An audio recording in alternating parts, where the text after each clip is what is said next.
The winter session of Parliament is traditionally the one in which extensive legislative business is transacted. In this session, the government's priority will be to clear bills that have been passed by one house and are pending in the other. At present, 35 bills are pending in the Parliament. Of these, 7 bills are listed for consideration and passing, and 16 bills are listed for introduction, consideration, and passing. One such bill is the Energy Conservation Amendment Bill 2022, which has been passed in Lok Sabha, and now the Rajya Sabha needs to clear it for it to become an act. Similarly, the Wildlife Protection Amendment Bill 2021, which was passed by the lower house last December, now waits to be passed by the upper house. A number of bills have been referred to the parliamentary committees and have undergone bipartisan scrutiny. These are also awaiting passage. One such bill is the Mediation Bill 2021, which sets up the Mediation Council of India, mandates pre-litigation mediation, and makes mediation awards binding and enforceable. Its passage could lower the burden on courts. The Anti-Maritime Piracy Bill 2019, which had been referred to the Standing Committee, is also expected to be passed by both houses, following incorporation of the parliamentary committee's suggestions.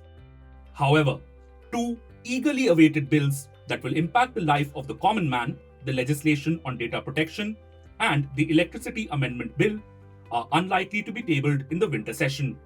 The Digital Personal Data Protection Bill 2022 was released for public comment in the latter half of November. It is the fourth draft of the long-awaited bill.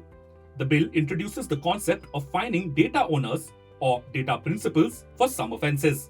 It also imposes high penalties upon data processors and fiduciaries for offences on their part. The draft bill fills some significant gaps too. For example, it requires data fiduciaries to notify data principals in case of a breach.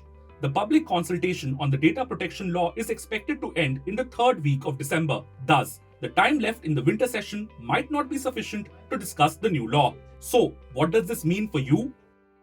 See, the data protection bill, while in itself is a very positive step, I have always said this, that this is one piece of legislation that has been longest in the making in India. The current bill, from a general perspective, while it does provide a regime and meets the long-standing demand for having a separate law on data protection, but however, it kind of complicates things because while the right of privacy, which was given by the Supreme Court ultimately in 2017 under the Puttaswamy judgment, is now being trampled upon in the form of the provisions where under the data protection bill, the government and its agencies are being given a complete carte blanche. While there are extensive provisions with regard to data breaches and penalties and everything, but all this would come into play only once you guarantee the right to privacy, which is a fundamental right now in India. And unfortunately, a huge part of the data that is collected in India is by the government agencies. So that is a biggest lacuna. In terms of the passage of the bill and the current state of things, the fact that a lot of bills have been pending in the parliament and they are not likely to be passed in this session, I think that is something which is again a letdown. But then obviously a bill of this importance with such provisions that have far-reaching consequences need to be discussed and debated. Meanwhile, the electricity bill, which could change the way power is distributed in India, is with a standing committee now. The bill was referred to a parliamentary standing committee after farmer unions, central trade unions, and power employee associations pressed the government with threats of protests.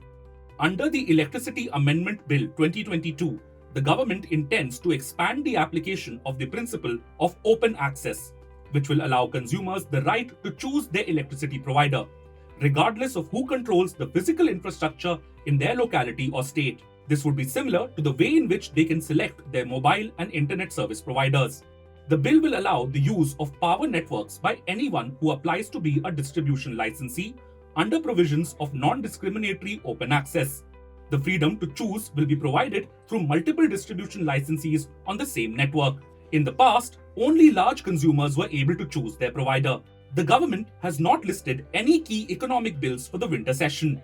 There had been expectations that the government would bring in legislation to overhaul the Insolvency and Bankruptcy Code and to amend the Competition Act. Some of these bills might be on the government's agenda in the budget session in February.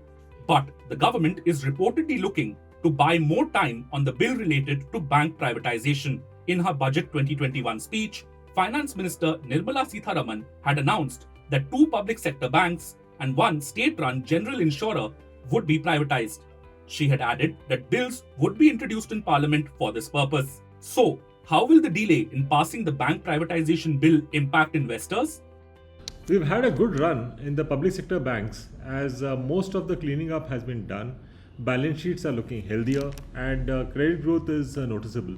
The privatization of some of the PSU banks have been overdue since the announcement nearly 2 years back, and this could in fact have been an opportune time. However, the bill not being introduced in the winter session could be a bit of a dampener for the specific banks such as Bank of Maharashtra, Bank of India, Indian Overseas Bank and Central Bank of India, as these are the ones which were expected to be privatized first. In fact, I don't see this affecting the move in the rest of the PSU banks where the momentum continues to be there. The winter session could prove to be interesting politically too. The Congress will seek to corner the government over a number of issues, including its handling of the situation at the border with China. Votes for the Gujarat and Himachal Pradesh assembly polls will also be counted soon, and the outcome may have a bearing on the proceedings. If you like this video, share it and subscribe to Business Standard. For more news, views and insights, log on to www.business-standard.com. Do also follow us on YouTube, Twitter, Facebook, Instagram, Telegram and LinkedIn.